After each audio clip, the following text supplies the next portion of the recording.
Hello students, welcome to CRP academy. CRP একাডেমিতে তোমাদের সকলকে স্বাগত এবং প্রত্যেককে গুড মর্নিং। আমরা আপকামিং ওয়েস্ট বেঙ্গল পুলিশ এবং কলকাতা পুলিশ 2025-কে লক্ষ্য করে প্রত্যেকদিন সকাল 7টা থেকে 50টি করে বাছাই করা প্রশ্ন উত্তর জিকে স্পেশাল ক্লাসের মাধ্যমে প্র্যাকটিস করছি।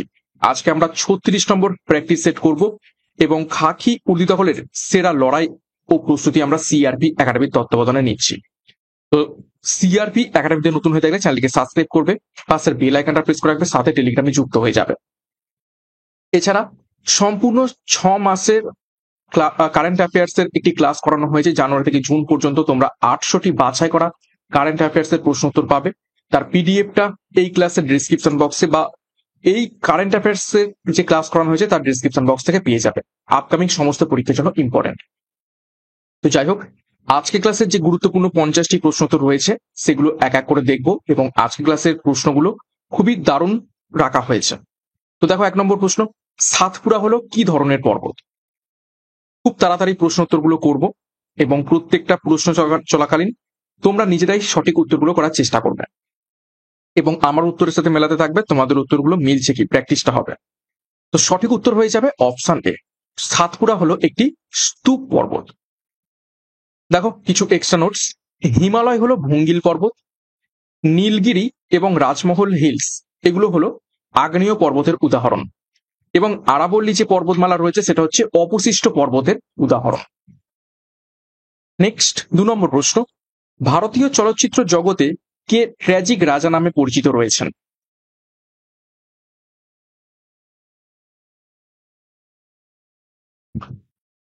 তো সঠিক উত্তর হবে অপশন বি, দিলীপ কুমার। দেখো, দেবদাস এবং মধুমতি তার বিখ্যাত ট্র্যাজিক ছবি। তিনি 1994 সালে তিনি দাদা সাহেব ফালকে পুরস্কার পান এবং রাজ কাপুরকে বলা হয় গ্রেট শোম্যান। 3 নম্বর প্রশ্ন, গুজরাটের প্রধান বন্দর হলো নিচের কোনটি? 4টে বন্দর রয়েছে, 4টেই গুজরাটে অবস্থিত রয়েছে, কিন্তু প্রধান বন্দর নিচের কোনটি? সঠিক উত্তর হয়ে যাবে অপশন ডি, কান্ডালা বন্দর। এটা হচ্ছে ট্যাক্স ফ্রি পোর্ট, কোন রকম ট্যাক্স লাগে না। ওকে, দেখো ডিটেলসে, কান্ডালা বন্দর বর্তমানে দীনদয়াল বন্দর নামে পরিচিত। এটি কচ্ছ উপসাগরে অবস্থিত।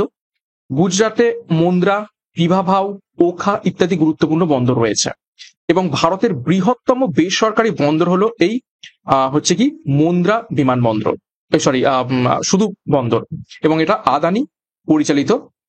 ঠিক আছে, দেখো এই মুন্দ্রা, দেখো আদানি পরিচালিত মুন্দ্রা হয়ে যাচ্ছে ভারতের বৃহত্তম বেসরকারি বন্দর। 4 নম্বর প্রশ্ন, ওস্তাদ আলী খান কোন বাদ্যযন্ত্রটির সাথে যুক্ত? 4টি বাদ্যযন্ত্র রয়েছে, ওস্তাদ আলী খান কোন বাদ্যযন্ত্রটির সাথে যুক্ত?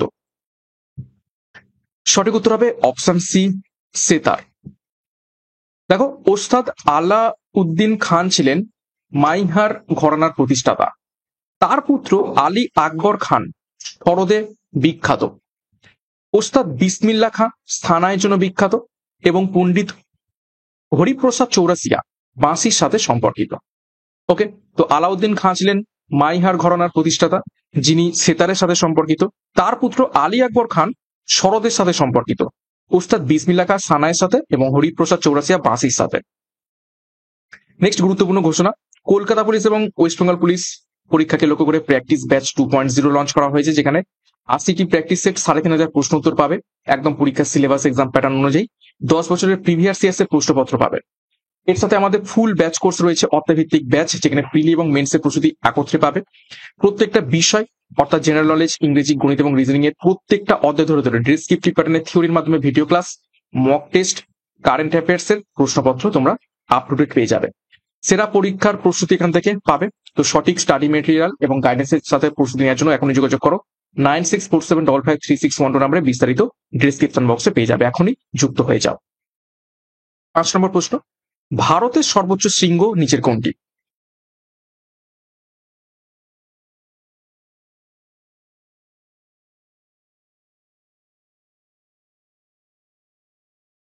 তো ভারতের সর্বোচ্চ শৃঙ্গ, চারটি অপশন রয়েছে। ভারতের সর্বোচ্চ শৃঙ্গ নিচের কোনটি?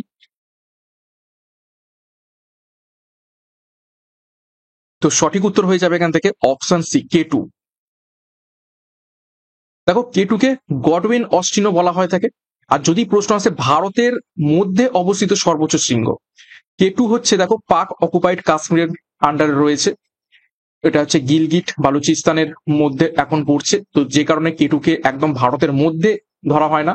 তো একদম পারফেক্টলি যদি বলা যায় ভারতের মধ্যে সর্বোচ্চ শৃঙ্গ, সেটা হচ্ছে কাঞ্চনজঙ্ঘা, ৮৫৮৬ মিটার। এবং মাউন্ট এভারেস্টের সর্বোচ্চ শৃঙ্গ ৮৮৪৮ মিটার, যেটি নেপালে অবস্থিত রয়েছে। কোথায়? নেপাল। নেক্সট ৬ নম্বর প্রশ্ন, শিব সমুদ্রম জলপ্রপাত অবস্থিত রয়েছে কোন নদীতে? চারটি নদীর নাম রয়েছে। সঠিক উত্তর হবে অপশনে কাবেরী নদীতে। দেখো, কিছু জলপ্রপাত, নদী এবং কোন রাজ্যে অবস্থিত দেখে নেব। কুঞ্চিকল জলপ্রপাত বারাহি নদীর ওপর কর্ণাটকে অবস্থিত রয়েছে। বারাহিপানি জলপ্রপাত বুদ্ধপালং নদীর ওপর উড়িষ্যাতে অবস্থিত রয়েছে। নোহকালিকাই জলপ্রপাত মেঘালয়ে অবস্থিত। দুধসাগর জলপ্রপাত মান্ডবী নদীর উপর কর্ণাটক এবং গোয়া রাজ্যে অবস্থিত রয়েছে। মিনমুট্টি জলপ্রপাত কেরালাতে অবস্থিত রয়েছে। থালাইয়া জলপ্রপাত মাঞ্জালা নদীর উপর তামিলনাড়ুতে অবস্থিত। বারকানা জলপ্রপাত সীতা নদীর উপর কর্ণাটকে অবস্থিত রয়েছে। তো এই লিস্টটা ভালোভাবে দেখবে। নেক্সট ৭ নম্বর প্রশ্ন, ভারতের চা উৎপাদনে রাজ্যের প্রথম স্থান অধিকার করেছে নিচের কোনটি?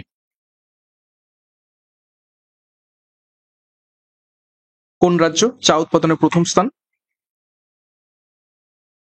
সঠিক উত্তর হবে অপশন বি, আসাম। এবং ভারত বিশ্বের দ্বিতীয় বৃহত্তম চা উৎপাদক দেশ। ৮ নম্বর প্রশ্ন, ভদ্রাবতীর লৌহ ইস্পাত কেন্দ্র আকরিক লোহা আসছে ড্যাশ থেকে? ভদ্রাবতী হচ্ছে কি একটা স্টিল প্ল্যান্ট। তো এই স্টিল প্ল্যান্টের যে আকরিক লোহা, সেটা নিচের কোন খনি থেকে আসে? সঠিক উত্তর হবে অপশন সি, বাইলাডিলা খনি থেকে এই ভদ্রাবতী স্টিল প্ল্যান্টের আকরিক লোহা এসে থাকে।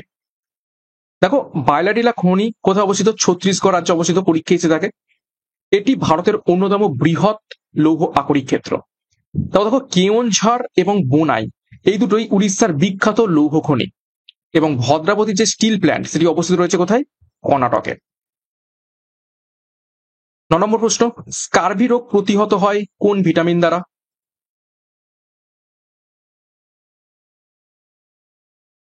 স্কারভি একটি দাঁতের রোগ। তো সঠিক উত্তর হবে অপশন সি, ভিটামিন সি দ্বারা। দেখো, ভিটামিন সি এর রাসায়নিক নাম অ্যাসকর্বিক অ্যাসিড, বহুবার পরীক্ষাতে এসেছে। এটি কোলাজেন তৈরিতে সহায়তা করে। ভিটামিন সি এর অভাবে দাঁত পড়ে এবং মাড়ি রক্তাক্ত হয়, ভিটামিন সি এর অভাব যদি থাকে। এবং এই রোগটাকে বলা হয় থাকে স্কারবি। লেবু, কমলা লেবু, আমলকিতে প্রচুর পরিমাণে ভিটামিন সি থাকে। জলদস্যুদের মধ্যে স্কারভি একসময় খুব সাধারণ রোগ ছিল, কেননা জলের মধ্যে ভিটামিন সি জাতীয় যে খাবার দ্রব্য পাওয়া যায় না, এবং লেবু জাতীয় খাবার কিন্তু খুব সহজেই পৌঁছে যায়। তো জলদস্যুদের মধ্যে এই স্কারভি রোগ একসময় প্রচুর পরিমাণে দেখা যেত। ১০ নম্বর প্রশ্ন, আধুনিক শিল্প দানব বলা হয় কোন শিল্পকে?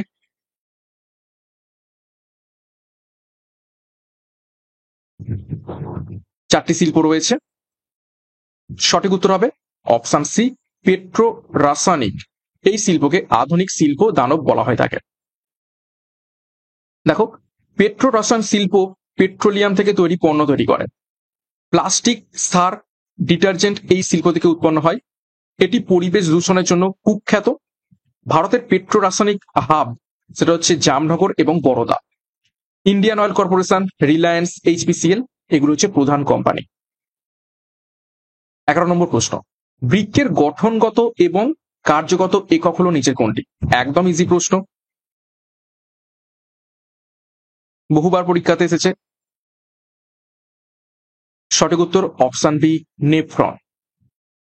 দেখো, একটি বৃক্ষে প্রায় ১০ লক্ষ নেফ্রন থাকে। নেফ্রন রক্ত ছেঁকে বজ্র পদার্থ আলাদা করে। এই নেফ্রনের মধ্যে কি থাকে? বোম্যান ক্যাপসুল, লুপ অফ হেনলি এবং ডিস্টাল টিউব। পরীক্ষায় প্রশ্ন আছে হেনলি লুপ বা লুপ অফ হেনলি কোথায় দেখতে পাওয়া যায়? সেটা হবে এই নেফ্রনে। ইউরিয়া এবং ইউরিক অ্যাসিড এটাই হচ্ছে প্রধান বজ্র বৃক্কের মধ্যে। রক্তচাপ ও নিয়ন্ত্রণে রাখে কে? এই নেফ্রন। নেক্সট দেখো 12 নম্বর প্রশ্ন, কাথিয়াওয়াড় উপদ্বীপ অবস্থিত রয়েছে নিচের কোন রাজ্যে?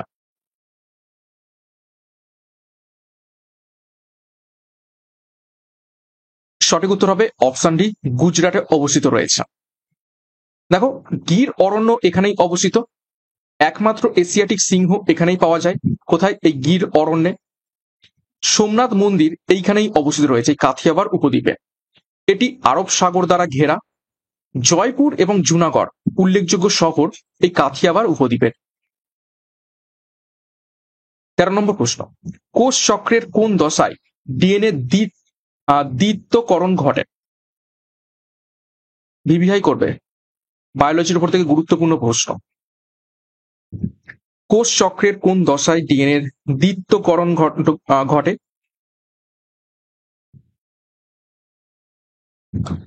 সঠিক উত্তর হবে অপশন সি, এস দশাতে। দেখো এস মানে কি? এস মানে হচ্ছে সিনথেসিস ফেজ বা সিনথেসিস দশা।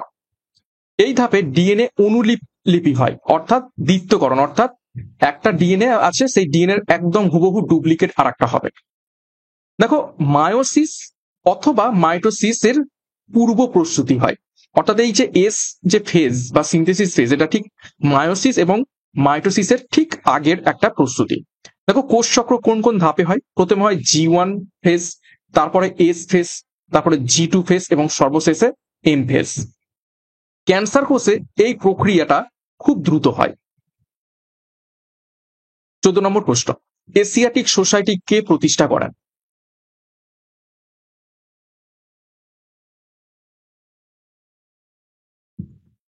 সঠিক উত্তর হবে অপশনে sir William Jones Asiatic society প্রতিষ্ঠা করেন।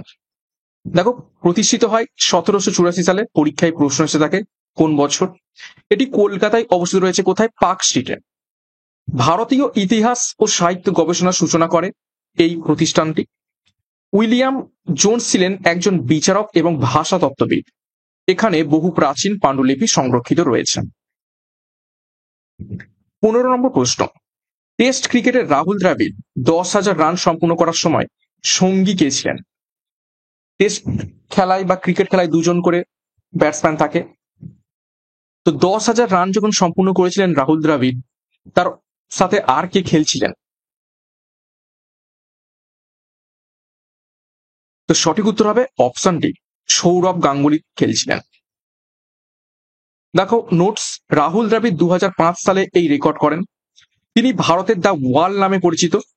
তার টেস্টে রানের সংখ্যা 13,288। টেস্ট ক্যারিয়ারে 36টি সেঞ্চুরি তিনি করেছেন। 16 নম্বর প্রশ্ন, অপলা, লোপামুদ্রা, গার্গী এই বিদুষী মহিলারা কোন যুগের?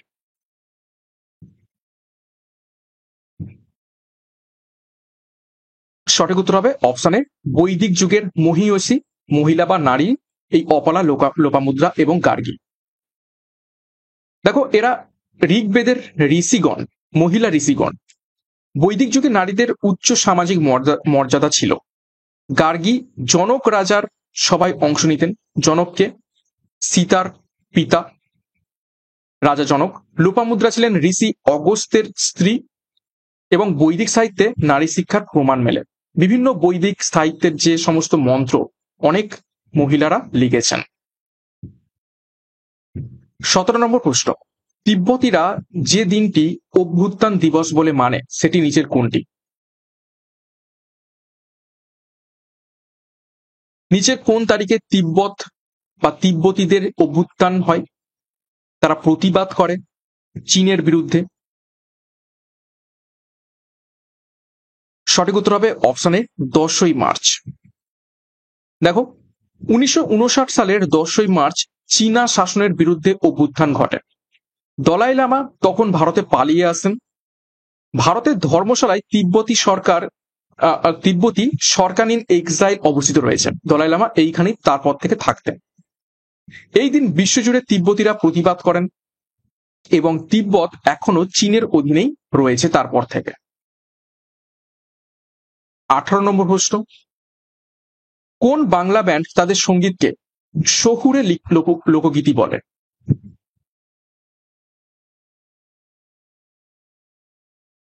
লোকগীতি মানে কি? আমরা সমস্ত লোকগীতি শুনে থাকি গ্রাম বাংলার, একদম রুরাল অঞ্চলের, কিন্তু নিচের কোন বাংলা ব্যান্ড তাদের সঙ্গীতকে শহুরে লোকগীতি বলে?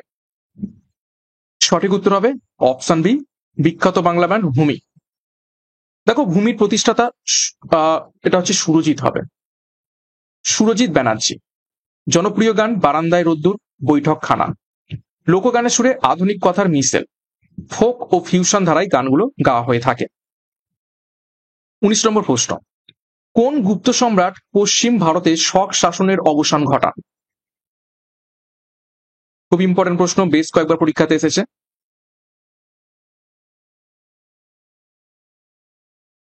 সঠিক উত্তর হবে অপশন বি, দ্বিতীয় চন্দ্রগুপ্ত।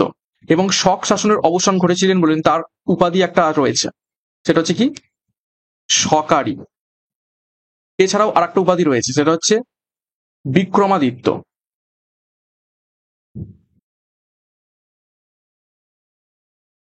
দেখো ডিটেলসে, দ্বিতীয় চন্দ্রগুপ্তকে বিক্রমাদিত্য বলা হয়।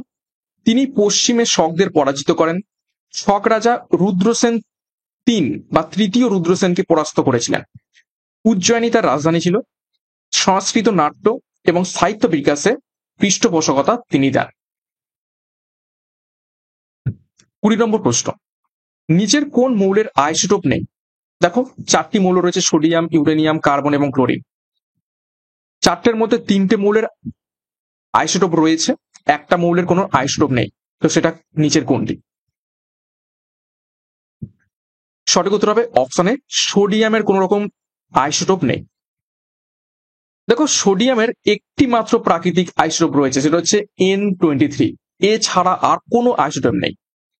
দেখো, আইসোটোপ হচ্ছে একই প্রোটন সংখ্যা কিন্তু ভিন্ন নিউট্রন সংখ্যা, এটাই হচ্ছে কি আইসোটোপ। ইউরেনিয়ামের আইসোটোপ হচ্ছে U238, 235 এবং U38। তাহলে দেখো একটু বুঝিয়ে দিই, মাথায় থাকবে 235 এবং নিচে থাকবে 92। সিমিলারলি এটারও নিচে থাকবে 92 এবং 238। তাহলে এই 92 অর্থাৎ প্রোটন সংখ্যা একই কিন্তু ভিন্ন নিউট্রন সংখ্যা। 235 থেকে 92 বাদ গেলে আলাদা হবে এবং 238 থেকেও 92 বাদ গেলে আলাদা হবে, তাহলে ভিন্ন নিউট্রন সংখ্যা। কার্বনের isotope carbon 12, carbon 13, carbon 14। Similarly দেখো 6 এইভাবে লেখা হয়ে থাকে, 6C13 এবং 6C14। ক্লোরিনের দুটো আইসোটোপ রয়েছে, ক্লোরিন 35, ক্লোরিন 37। নেক্সট 21, এ রাইটার্স পিপল গ্রন্থটি কে লিখেছেন? আজকে ক্লাসের প্রশ্ন উত্তরগুলো খুবই স্ট্যান্ডার্ড এবং প্রত্যেকটা প্রশ্নের সাথেই আমি কিন্তু 5টা করে এক্সট্রা নোটস রেখেছি। তো সঠিক উত্তর হবে অপশন বি, VS নয়পাল। তো দেখো, VS নয়পাল 2001 সালে সাহিত্যে নোবেল পান। জন্ম ত্রিনিদাদ, ভারতীয় বংশোদ্ভূত তিনি। এ হাউস ফর মিস্টার বিশ্বাস তার বিখ্যাত উপন্যাস। ইংরেজি সাহিত্যে পরিপক্ক গদ্যের জন্য তিনি খ্যাত। ইন্ডিয়া এ উইন্ডেড সিভিলাইজেশন ভারত নিয়ে লেখা তার বিখ্যাত প্রবন্ধ গ্রন্থ।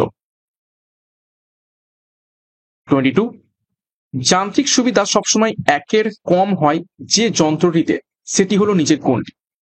কোন শ্রেণীর লিভারে যান্ত্রিক সুবিধা সবসময় একের থেকে কম হয়?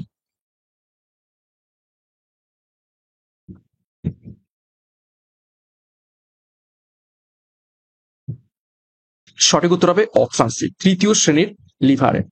দ্বিতীয় শ্রেণীর লিভারে কি হয়? একের বেশি।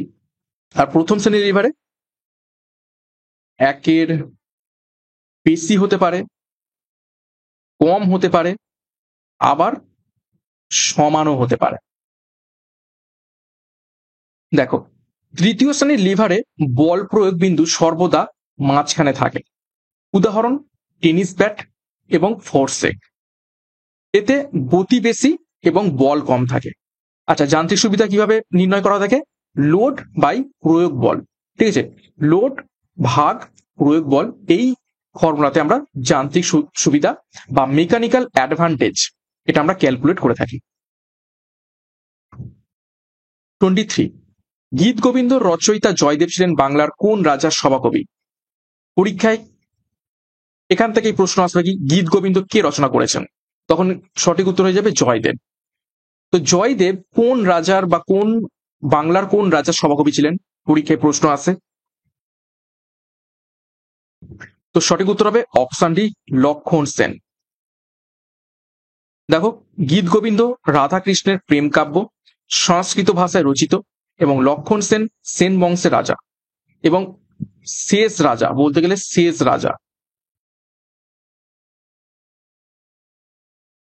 24, যে শ্রেণীর অক্ষরগুলিতে দর্পণের সম্মুখে পার্শ্বীয় পরিবর্তন হয় না তা হলো নিচের কোনটি? অর্থাৎ আয়নার সামনে রাখলে কোনটা কোন রকম পরিবর্তন হবে না? তো সঠিক উত্তর হবে অপশন সি, ও এম ইউ। আয়নার সামনে রাখলে ও ওই থাকবে, এম এম ই থাকবে, আর ইউ এই ইউই থাকবে, বাকিগুলো এরকম হয়ে যাবে সি পি এ, তারপরে এইটা এরকম হয়ে যাবে আর এস পি, আর এটা কেমন হবে ও ডি এবং বি, এরকম হয়ে যাবে। শুধুমাত্র ও এম ইউ এটা কিন্তু একই থাকবে। দেখো, এই অক্ষরগুলো আয়নায় অপরিবর্তিত থাকে। পার্শ্বীয় পরিবর্তন বলতে বাম ডান অদল বদল বোঝানো হয়। এম ও ইউ রোটেশনাল সিমেট্রিক। আয়না চিত্রে সাধারণত বর্ণ বা সংখ্যা উল্টো দেখা যায়। এ বি ডি আর ইত্যাদি আয়নায় কিন্তু বদলে যায়। 25, কার রাজত্বকালে ফতেপুর সিক্রি নির্মিত হয়েছিল?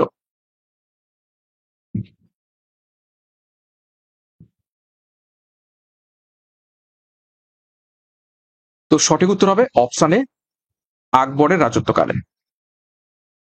দেখো, Fatehpur Sikri UNESCO world heritage site, এটি আগ্রার কাছে অবস্থিত। নির্মাণ হয়েছিল 1571 খ্রিস্টাব্দে। এখানেই দিন ই ইলাহি ধর্মের সূচনা হয়। শেখ সলিম চিস্তির দরগা এইখানেই অবস্থিত রয়েছে। 26, ভিটামিন সি এর অপর নাম কি? একটু আগে আমরা এক্সট্রা নোটসে দেখেছি, একদম ইজি। তো সঠিক উত্তর হয়ে যাবে অপশন সি, অ্যাসকর্বিক অ্যাসিড। দেখো, এটি জলে দ্রব্য ভিটামিন, শরীরে সংরক্ষণ হয় না, তাই প্রতিদিন গ্রহণ জরুরি। স্কার্বি রোগ প্রতিরোধে কার্যকর ভিটামিন সি, ত্বকের কোলাজেন তৈরিতে সাহায্য করে এবং অ্যান্টি অক্সিডেন্ট হিসাবে কাজ করে। 27, সবচেয়ে বেশি ভিটামিন সি সমৃদ্ধ ফল নিচের কোনটি?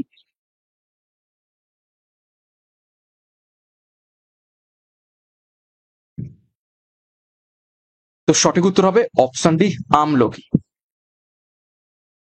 28, পূর্ণবয়স্ক মানুষের দেহে রক্তের পরিমাণ কত? কত লিটার থেকে কত লিটার পর্যন্ত থাকে?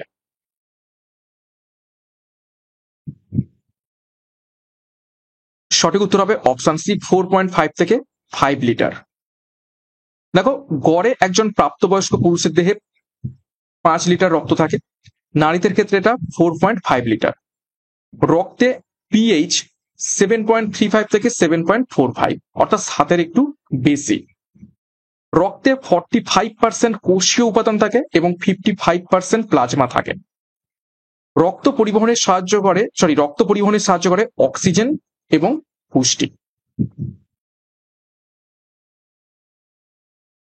নেক্সট দেখো 29, কোন রোগ প্রতিরোধের জন্য বিসিজি টিকা ব্যবহার করা হয়? এই প্রশ্নটা আগেও আমি করিয়েছি, ইম্পর্টেন্ট প্রশ্ন।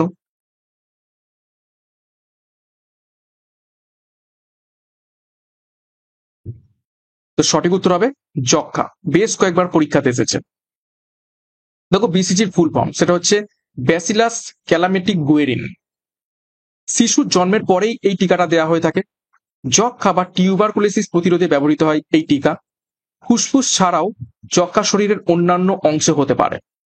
WHO এর এক্সপ্যান্ডেড ইমিউনাইজেশন প্রোগ্রামে এটি অন্তর্ভুক্ত। নেক্সট দেখো 30, পাস্তুরাইজেশনের মাধ্যমে জীবাণুমুক্ত করা হয় নিচের কোনটিকে? চারটি অপশন রয়েছে, খাওয়ার জলকে, অ্যালকোহলকে, স্যালাইনকে নাকি দুধকে?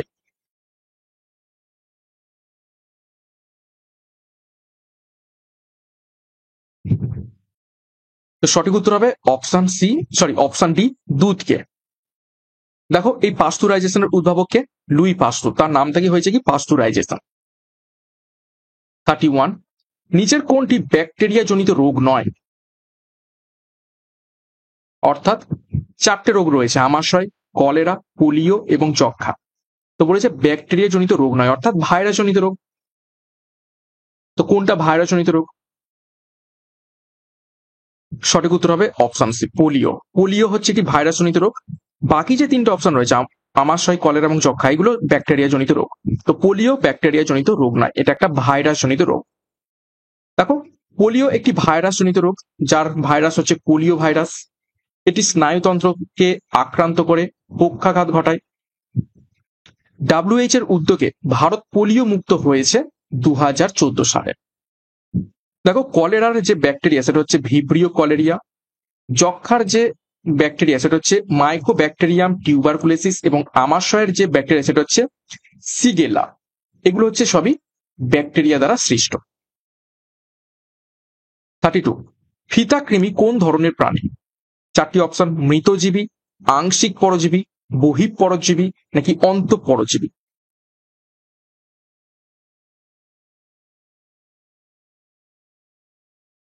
তো সঠিক উত্তর হবে অপশন ডি, ফিতাকৃমি একটি অন্তঃপরজীবী প্রাণী।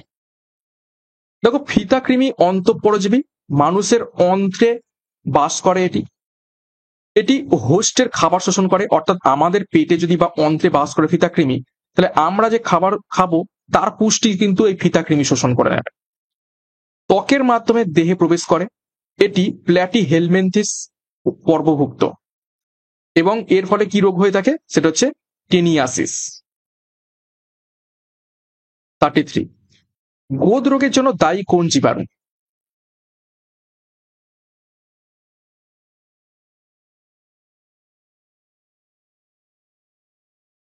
তো সঠিক উত্তর হবে অপশন এ, ফাইলেরিয়া। ফাইলেরিয়ার জন্য গোদ রোগ হয়ে থাকে, ফাইলেরিয়া জীবাণুটির জন্য।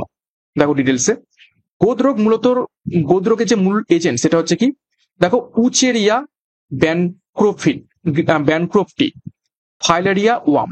অর্থাৎ ফাইলেরিয়া ওয়াম হচ্ছে কি, ফাইলেরিয়া হচ্ছে একটা ওই কৃমির প্রজাতি, যার যে বিজ্ঞানসম্মত নাম সেটা হচ্ছে উচেরিয়া ব্যানক্রফটি। আচ্ছা, মশার মাধ্যমে ছড়ায় এই ফাইলেরিয়া যে রোগটা। তারপর দেখো ফাইলেরিয়া জীবাণুটা উপসর্গ, অঙ্গের ফোলাভাব, কোনো একটা অঙ্গ দেখবে ফুলে গেছে। এটি একটি ক্রনিক পরজীবী রোগ, এবং অ্যান্টিফ্যান্টিয়াসিস নামেও এটি পরিচিত রয়েছে। এলিফ্যান্টিয়াসিস নামেও পরিচিত রয়েছে, যেহেতু অঙ্গগুলো খুব ফুলে ফুলে হাতির মতো পা হয়ে যায়, হাতির মতো হাত হয়ে যায়, তো সেই জন্য এটা এলিফ্যান্টিয়াসিস নামে পরিচিত রয়েছে। 34, নিচের কোনটি অমেরুদণ্ডী প্রাণী? এর থেকে ইজি প্রশ্ন আর হয় না। চারটে অপশন, কেঁচো, বাঘ, বানর, কুমির। তো অমেরুদণ্ডী প্রাণী অবশ্যই অপশনে কেঁচো। দেখো কেঁচো অ্যানিলিডা পর্বের অমেরুদণ্ডী প্রাণী। প্রশ্নটা এখান থেকে আসবে, কেঁচো কোন পর্বে? সেটা হচ্ছে অ্যানিলিডা পর্বে। মেরুদণ্ড নেই, কিন্তু সেগমেন্টেড দেহ রয়েছে। সেগমেন্টেড দেহ মানে হচ্ছে টুকরো টুকরো অংশে বিভক্ত। মাটিতে বায়ু চলাচলে সাহায্য করে, অজানা স্থানে জৈব পদার্থ ভাঙতে সাহায্য করে। বাকিরা সকলেই মেরুদণ্ডী প্রাণী। 35, রক্তের লোহিত কণিকা কোথায় তৈরি হয়? এটাও বেশ কয়েকবার পরীক্ষায় প্রশ্ন এসেছে এবং চেনা পরিচিত প্রশ্ন। সঠিক উত্তর হবে অপশন সি, লোহিত অস্থি মজ্জায়। দেখো লোহিত অস্থি মজ্জা এটা হচ্ছে আরবিসি উৎপাদনের প্রধান কেন্দ্র, রেড ব্লাড সেল বা লোহিত রক্তকণিকা উৎপাদনের প্রধান কেন্দ্র। প্রক্রিয়াটাকে কি বলা হয়ে থাকে, যার মাধ্যমে লোহিত অস্থি মজ্জা থেকে আরবিসি তৈরি হয়ে থাকে? সেটা হচ্ছে হেমোপয়েসিস। প্রাপ্তবয়স্কদের স্টারনাম, হিপবোন এবং ফিমারে কি বেশি থাকে? এই লোহিত অস্থি মজ্জা বা আরবিসিটা বেশি থাকে। আরবিসির গড় আয়ু হচ্ছে 120 দিন। পরীক্ষায় বেশ কয়েকবার প্রশ্ন এসেছে। ভিটামিন B12 এবং আয়রন আরবিসি তৈরিতে খুবই খুবই জরুরি, যে কারণে মহিলাদের আয়রন ট্যাবলেট দেওয়া হয়ে থাকে, যাতে করে বেশি পরিমাণে এই লোহিত রক্তকণিকা তৈরি হতে পারে। 36, জালিয়ানওয়ালাবাগ হত্যাকাণ্ড কবে ঘটেছিল, কোন তারিখে? সালটা আমরা প্রত্যেকেই জানি, 1919 সালে, কিন্তু তারিখটা কবে খুবই ইম্পর্টেন্ট। সঠিক উত্তর হবে অপশন সি, 13ই এপ্রিল। এবং বিশেষত কি ছিল এটা? বৈশাখী দিন। 14ই এপ্রিল পয়লা বৈশাখ হয়ে থাকে, 14ই এপ্রিল বা 13ই এপ্রিল, বিভিন্ন ইয়ারের বিভিন্ন ডেট অনুযায়ী। তো ওই বছর 13ই এপ্রিল ছিল পয়লা বৈশাখ, এবং পয়লা বৈশাখ বিভিন্ন রাজ্যে বিভিন্ন রকম বা বিভিন্ন নামে হচ্ছে পরিচিত। পাঞ্জাবে পরিচিত বৈশাখী নামে। দেখো 1919 সালের 13ই এপ্রিল বৈশাখী উৎসব পাঞ্জাবের অমৃতসরে ঘটে। ব্রিটিশ অফিসার জেনারেল ডায়ার গুলি চালানোর আদেশ দেন। প্রায় 1000 মানুষ নিহত হন। এটা অফিসিয়াল সংখ্যার চেয়েও কিন্তু বেশি। রবীন্দ্রনাথ ঠাকুর নাইটহুড উপাধি তিনি ফিরিয়ে দেন এই ঘটনার প্রতিবাদে। 37, স্বাভাবিক উষ্ণতায় জল তরল থাকার কারণ কি? 0 ডিগ্রিতে জল বরফ হয়ে যাচ্ছে, 100 ডিগ্রিতে সেটা ফুটে বাষ্প হয়ে যাচ্ছে, কিন্তু স্বাভাবিক উষ্ণতায় জল তরল হয়ে রয়েছে কেন? এটা গ্যাস হয় না কেন বা বরফ হয় না কেন? সঠিক উত্তর হবে অপশন ডি, জলের অণুগুলির মধ্যে হাইড্রোজেন বন্ধন। ঠিক আছে, 0 ডিগ্রিতে এই হাইড্রোজেন বন্ধন খুব কাছাকাছি চলে আসে, এতটাই কাছাকাছি চলে আসে যে এটা বরফে পরিণত হয়ে যায়। আবার খুব বেশি উষ্ণতায় এই হাইড্রোজেন বন্ধনগুলো ভেঙে যায়, সেই জন্য গ্যাসে পরিণত হয়ে যায়। কিন্তু শুধুমাত্র স্বাভাবিক উষ্ণতায় এই হাইড্রোজেন বন্ধনগুলো ঠিকঠাক ভাবে থাকে এবং সেই জন্য জল তরল অবস্থায় থাকে। দেখো হাইড্রোজেন বন্ড জলের অণুগুলিকে একত্রে ধরে রাখে। এটি পানিকে বা জলকে 0 থেকে 100 ডিগ্রি সেলসিয়াসে তরল রাখে। এর নিচে গেলে বরফ হয়ে যাবে, আর এর উপরে গেলে বাষ্প হয়ে যাবে। ফলে জল জীবনের জন্য উপযোগী পরিবেশ তৈরি করে। এই বন্ধনের কারণে বরফ হালকা হয়। এটি উচ্চ ঘনত্ব তাপমাত্রা নিয়ন্ত্রককে সহায়ক। 38, মাটিতে নাইট্রোজেন আবদ্ধ করে নিচের কোন জীবাণু?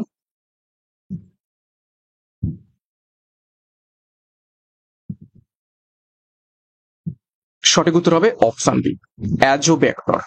খুবই খুবই ইম্পর্টেন্ট। এই পদ্ধতিকে কি বলা থাকে? নাইট্রোফিকেশন বলা হয় থাকে। দেখো অ্যাজোব্যাক্টর এটা হচ্ছে মুক্তজীবী নাইট্রোজেন স্থিতিকারী ব্যাকটেরিয়া। বাতাসে আমরা জানি প্রায় 70% উপর হচ্ছে কি রয়েছে? নাইট্রোজেন রয়েছে। তো সেই নাইট্রোজেনটাকে কি করে এই অ্যাজোব্যাক্টর কি করে হচ্ছে নেয় এবং গাছের শিকড়ে এটাকে যুক্ত রাখে, ঠিক আছে, বা ধরে রাখে। এই অ্যাজোব্যাক্টর মূলত গাছের শিকড়ে পাওয়া যায়, বিশেষ করে মটর গাছের শিকড়ে। এটি বাতাসের নাইট্রোজেনকে অ্যামোনিয়ায় রূপান্তরিত করে, উদ্ভিদের বৃদ্ধিতে সহায়তা করে। মূলত লেগিউম জাতীয় গাছের সঙ্গে সহাবস্থান হচ্ছে এটা হচ্ছে করে না, এটা করে হবে, ঠিক আছে, এবং মাটির উর্বরতা বাড়াতে ব্যবহৃত হয়। নেক্সট 39, প্রশম দবনে লিটমাসের রং কি হয়?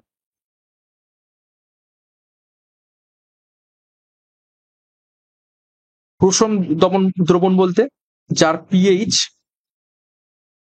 7, যেমন হচ্ছে জল।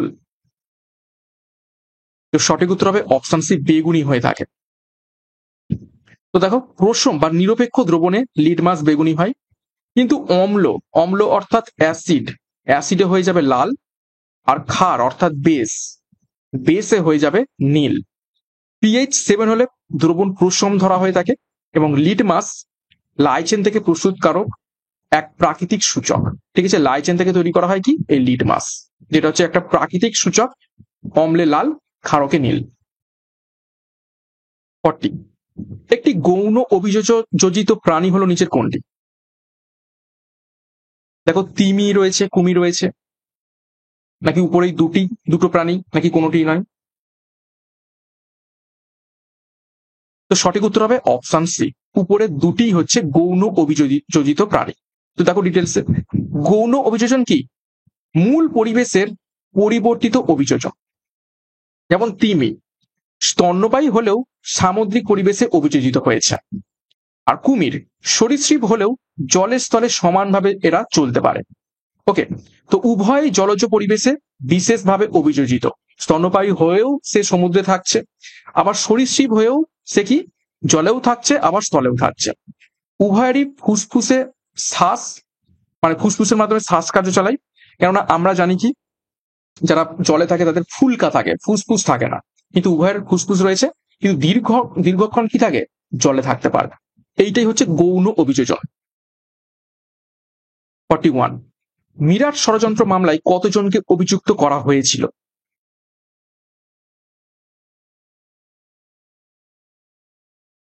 সঠিক উত্তর হবে অপশানে 33 জনকে। দেখো, এই মামলা হয়েছিল 1929 সালে। কমিউনিস্ট ও শ্রমিক নেতাদের বিরুদ্ধে মামলা করা হয়। গুরুত্বপূর্ণ অভিযুক্ত কারা ছিলেন? দেখো, শাহজাহান, মুজাফফর আহমেদ, সৌরিন বোস। ব্রিটিশ শাসন এটি রাজনৈতিক দমনপীড়নের উদ্দেশ্যে করেছিল। ইংরেজ সরকার দেশদ্রোহিতার অভিযোগ তুলেছিল এই 33 জনের বিরুদ্ধে। 42, নিচের কোনটি একটি মিশ্র পদার্থ?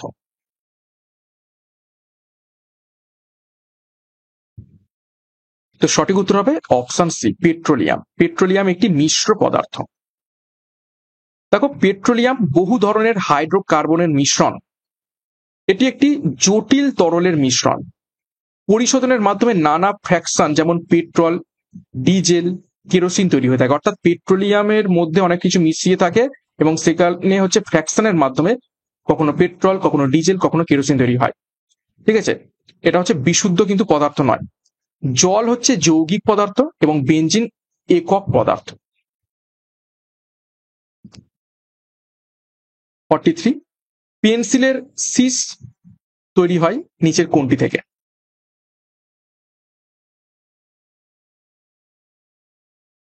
চারটি অপশন রয়েছে, তো সঠিক উত্তর হবে অপশনটি গ্রাফাইট। দেখো, গ্রাফাইট হলো কার্বনের একটি রূপ। এটি বিদ্যুৎ পরিবাহী এবং নরম। গ্রাফাইট ও কাদামাটির মিশ্রণ দিয়ে শীষ তৈরি করা হয়ে থাকে। লিড পেন্সিল নামে পরিচিত হলেও এতে সীসা কিন্তু নেই। ঠিক আছে, পেন্সিলকে কিন্তু আমরা লিড পেন্সিল বলে থাকি, কিন্তু লিড বললেও এতে কিন্তু কোনো রকম সীসা নেই। সীসার ইংরেজি লিড। তো এটা কিন্তু খুব ভালোভাবে মনে রাখবে। শীষ নরম এবং কঠিন এর উপর নির্ভর করে গ্রাফাইট ও মাটির অনুপাতে। ঠিক আছে, যত বেশি মাটির অনুপাত বেশি থাকবে, গ্রাফাইটের অনুপাত কম থাকবে, তত কিন্তু পেন্সিলের নিবটা কিন্তু নরম হবে। ঠিক আছে, আর গ্রাফাইট যত বেশি থাকবে, মাটির অনুপাত কম হবে, তত কিন্তু শক্ত হবে এবং সেটা হচ্ছে ডার্ক হবে। 44, দেখো, জাতাইপুর পারমাণবিক বিদ্যুৎ কেন্দ্র কোন রাজ্যে অবস্থিত রয়েছে? চারটি রাজ্য রয়েছে, তো সঠিক উত্তর হবে অপশন বি, মহারাষ্ট্রে। দেখো, কিছু পারমাণবিক বিদ্যুৎ কেন্দ্র কোন কোন রাজ্যে অবস্থিত দেখে নেব। তারাপুর পারমাণবিক বিদ্যুৎ কেন্দ্র মহারাষ্ট্রে অবস্থিত। কৈগা পারমাণবিক বিদ্যুৎ কেন্দ্র কর্ণাটকে অবস্থিত। কাকরাপাড়া পারমাণবিক বিদ্যুৎ কেন্দ্র গুজরাটে অবস্থিত। কুদানকুলাম পারমাণবিক বিদ্যুৎ কেন্দ্র তামিলনাড়ুতে অবস্থিত। নারোরা পারমাণবিক বিদ্যুৎ কেন্দ্র উত্তরপ্রদেশে অবস্থিত রয়েছে। 45, শৈবালের পচনে জল দূষিত হওয়াকে কি বলা হয়ে থাকে? ভিভিআই করবে প্রশ্নটিকে।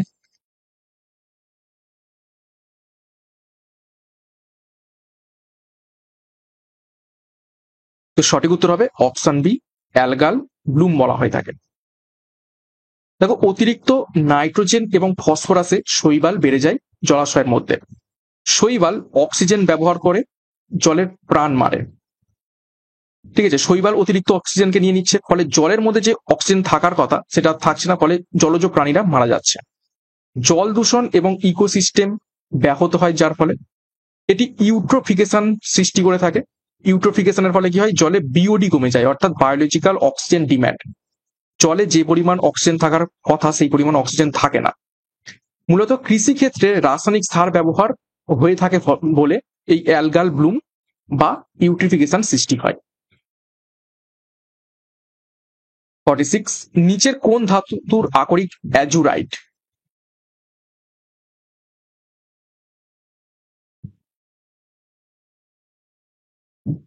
সঠিক উত্তর হবে অপশানে কপার। দেখো অ্যাজুরাইট একটি কপার কার্বনেট মিনারেল, রং নীল। প্রাচীনকালে রং তৈরিতে এই অ্যাজুরাইট ব্যবহৃত হতো। এটি মালাকাইটের সঙ্গেও পাওয়া যায়। মালাকাইটও এক ধরনের কি আকরি। খনিতে কপার নিষ্কাশনের উৎস, অর্থাৎ কপার এই অ্যাজুরাইট থেকে পাওয়া হয়। এবং রাসায়নিক সূত্র দেখো CO3 OH2। 47 এলিফ্যান্টিয়াসিস কিসের কারণে হয়?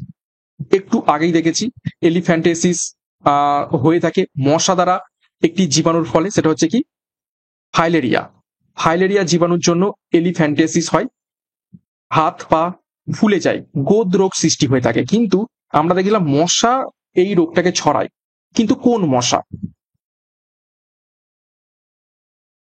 সঠিক উত্তর হবে অপশন বি, কিউলেক্স মশা। অ্যানোফিলিস মশা, ঠিক আছে, কি ছড়ায়? সেটা হচ্ছে ম্যালেরিয়া। আর এডিস মশা কি ছড়ায়? সেটা হচ্ছে ডেঙ্গু।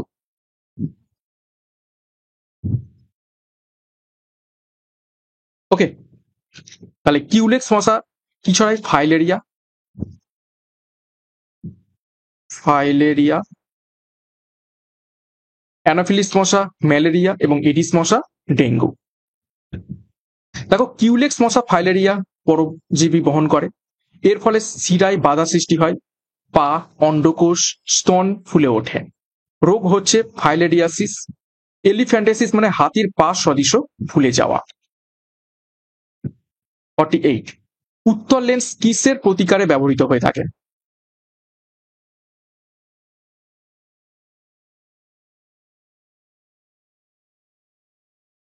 উত্তল লেন্স কিসের প্রতিকারে ব্যবহৃত হয়ে থাকে? চারটি অপশন। সঠিক উত্তর হবে দীর্ঘ দৃষ্টি। ইংরেজিতে কি বলা থাকে? ফার সাইটনেস। আর হস্র দৃষ্টি এটা হচ্ছে শর্ট সাইটনেস।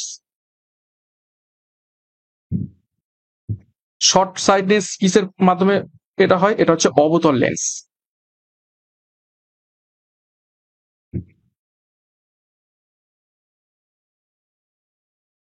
ওকে, দেখো উত্তল লেন্স কোনাগুচ্ছ রশ্মিকে এক বিন্দুতে আনতে সাহায্য করে।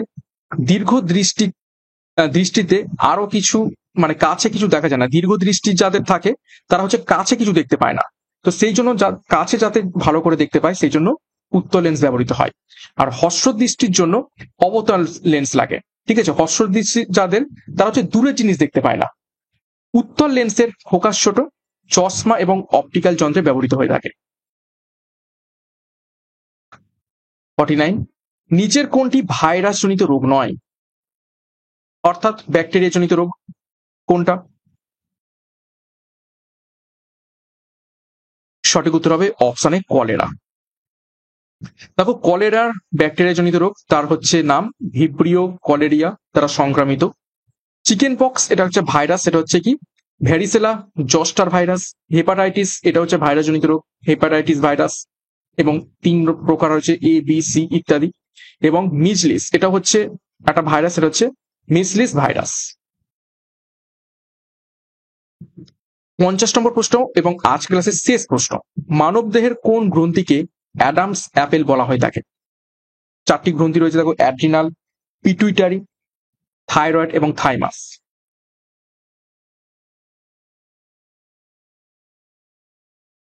তো সঠিক উত্তর হবে অপশন সি, থাইরয়েডকে বলা থাকে অ্যাডামস অ্যাপেল। পিটুইটারিকে কি বলা থাকে? Master gland. ওকে, ডিটেলস দেখো। অ্যাডামস অ্যাপেল এটা হচ্ছে গলার সামনের অংশের স্পষ্ট অংশ, অর্থাৎ দেখবে গলার মধ্যে কিছু একটা উঁচু হয়ে থাকে, সেটাই হচ্ছে কি এই অ্যাডামস অ্যাপেল। এটি হচ্ছে থাইরয়েডের কার্টিলেজের অংশ। পুরুষদের গলায় এটা একটু বেশি উঁচু থাকে। কণ্ঠস্বর ভারী করার ক্ষেত্রে এটা ভূমিকা রাখে। থাইরয়েড গ্রন্থি বিপাক ক্রিয়া নিয়ন্ত্রণ করে। ওকে, তো এই ছিল আজ ক্লাসের সেরা 50টি গুরুত্বপূর্ণ প্রশ্ন উত্তর। 50-এর মধ্যে কার কত স্কোর হয়েছে কমেন্ট বক্সে কমেন্ট করবে। এবং আজকের প্রশ্নপত্র খুবই স্ট্যান্ডার্ড ছিল এবং প্রত্যেকটা প্রশ্নের সাথে আমি 5টা করে এক্সট্রা নোটস রেখেছি, যাতে তোমরা আরো আনুষঙ্গিক তথ্য জানতে পারো। শুধুমাত্র প্রশ্ন নয়, প্রশ্নের সাথে সাথে আরো তথ্য জানলে তোমরা সেখান থেকেও প্রশ্ন উত্তর করতে পারে পরীক্ষাতে। তো প্রত্যেকদিন সকাল 7টা থেকে ক্লাসগুলো ফলো করতে থাকো। এখান থেকে অনেক অনেক প্রশ্ন তোমাদের করাবো, নতুন নতুন প্রশ্ন, ইম্পর্টেন্ট প্রশ্ন নিয়ে আসার চেষ্টা করব এইরকম এক্সট্রা নোটসের সাথে। ভালো লাগলে অবশ্যই লাইক এবং কমেন্ট করে জানাবে। তার আগে আমাদের গুরুত্বপূর্ণ ঘোষণা, 6 মাসের কারেন্ট অ্যাফেয়ার্স জুন থেকে জানুয়ারি পর্যন্ত সম্পূর্ণ 800টি প্রশ্ন উত্তর ম্যারাথন ক্লাস করানো হয়েছে। যারা দেখোনি তারা দেখে নিতে পারো এবং ক্লাসের পিডিএফটাও ডাউনলোড করতে পারবে, ডিসক্রিপশন বক্সে লিঙ্ক থাকবে। এবং আমাদের যে প্র্যাকটিস ব্যাচ রয়েছে, 80টা প্র্যাকটিস সেট, 3500 প্রশ্ন উত্তর সহ প্র্যাকটিস ব্যাচ, এখানে যুক্ত হয়ে যাও। 10 বছরের পুরানো টিভিআরসিআরস পেয়ে যাবে এবং সলিউশন ভিডিও পেয়ে যাবে। এর সাথে আমাদের অধ্যায়ভিত্তিক ফুল ব্যাচ কোর্স, এখানে প্রিলি এবং মেন্সের প্রস্তুতি একত্রে পাবে। প্রত্যেকটা বিষয় ধরে ধরে, জেনারেল নলেজ, ইংরেজি, গণিত, রিজনিং এর প্রত্যেকটা অধ্যায় ধরে ধরে ডেসক্রিপটিভ প্যাটার্নের থিওরির মাধ্যমে ক্লাসগুলো করানো হবে, সাথে মক টেস্ট, সাথে current affairs up to date. তো সেরা প্রস্তুতি গাইডেন্স এবং সঠিক স্টাডি মেটেরিয়াল মতো নেওয়ার জন্য এখনই যুক্ত হয়ে যাও। 9647553612 নম্বরে বিস্তারিত ডিসক্রিপশন বক্সে পেয়ে যাবে। এছাড়া অবশ্যই সিআরপি একাডেমিতে নতুন হয়ে থাকলে চ্যানেলটিকে সাবস্ক্রাইব করো, পাশের বেল আইকনটা প্রেস করে রাখো এবং টেলিগ্রামে যুক্ত হয়ে যাও। তো আজকের মতো ক্লাসটা এখানেই শেষ করছি। প্রত্যেককে all the best. Thank you, by.